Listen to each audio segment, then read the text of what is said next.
humanity and to grow into a new level of consciousness and evolution. And, just like a child, you can't do everything for them. You can't, if they never put their hand in the fire, then they don't know what the fire feels like. And they might actually do something terrible later just because they didn't realize how much a fire can burn. It might have been necessary for us to learn the great lessons we're learning in this evolution. And I believe that the sun gods retracted from their interaction with us to allow us to get those experiences.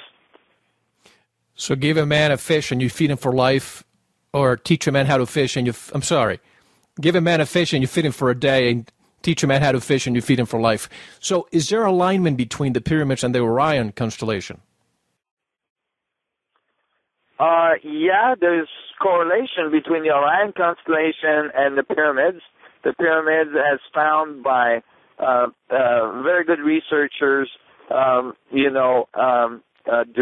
and Jonathan E. West and others, that there is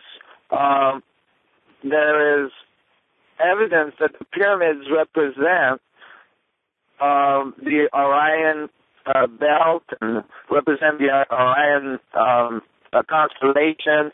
Well, that's nicely correlated with the pyramids that were found in China that seem to represent the Orion correlation in the Orion belt and the Orion constellation as well, and pyramids in South America, in Mexico that do the same.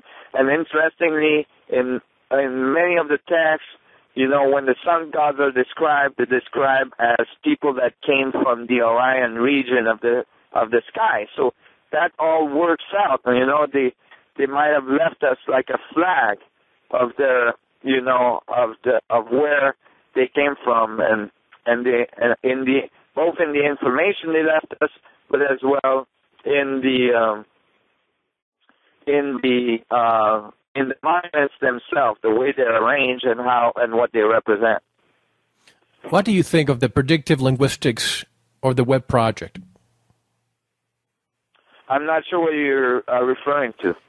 The web project is a project that actually, believe it goes out to every single website, or it feels it's, how can I explain it? It touches the pulse of people via the internet, and it projects dates.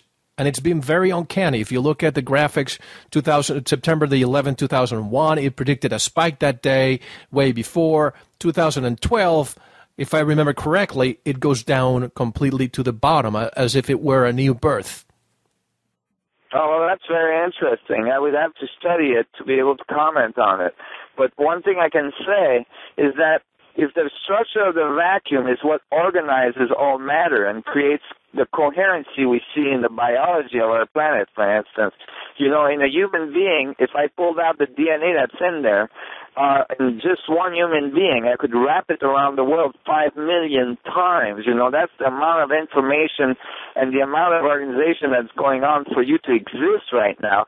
Imagine, that you can take a shovel full of dirt, and there's about the same amount of DNA in a shovel full of dirt because of the microbial life in there.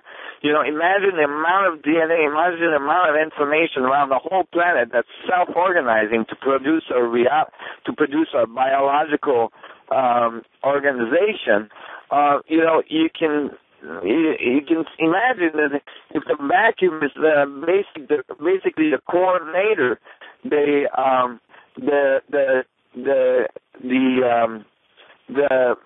orchestra, the conductor of the orchestra, if the vacuum is what self-organizes everything, that by tapping, various organization system, you could start to predict what is going to occur, because the vacuum would self-organize in a certain direction or in another, and you could start to see that certain events would occur because of that vacuum organization. So there may be a way to get at least some level of prediction on probabilities of the future, just because of the information that's being managed by the vacuum if we could tap into it. What do you think of the hyperdimensional election of Barack Obama? Well, what I think is that the election of Barack Obama is evidence of the change in consciousness that's occurring on our planet. It's evidence that there's a push for a new way of doing things. There's a push for a transformation. There's enough stressors on our society to demand that change, and it's a great indicator that I believe we're on the right track. Not necessarily that Mr. Obama will be able to solve all the problems, but that it's certainly a first step in the direction of change, a first step in the direction of doing things in a way that we support each other and we transform our planet and start to work together to transcend these most likely very crucial moments we're approaching in our history. Where do we come from? Where do we go from here, and what awaits us in the future? I think where we go from here is that each individual should really go deeper into their understanding of themselves and not be afraid to ask, what is this reality? What am I doing here? And what am I contributing to? What am I tapping into? And how am I influencing the world? Am I doing something that is going towards a positive outcome for the world, or am I contributing to the destruction of this world? And that, and that more and more people are doing that, and hopefully, and we get like hundreds and hundreds of letters every month at the Resonance Project, that when people find this information that I brought forward, that they start to realize that they're part of this feedback of space. They're part of the engineering of our universe, of the engineering of our society. They become proactive. They start to experience themselves as this deep, infinite potential, their true mastery, and they start acting as masters and transforming their local environment and transforming the world as much as they can. And that more and more people doing that is going to bring our society to a society of what you could think nirvana would look like, a society that could become very coherent, very powerful, very harmonious, and based on support of each other instead of based on competition. And we either going to get this or we're just not going to make it. So it's one or the other. And I'm confident, and hopeful that we're going to get it. A lot of the questions that we receive are from our audience, and here's one of them.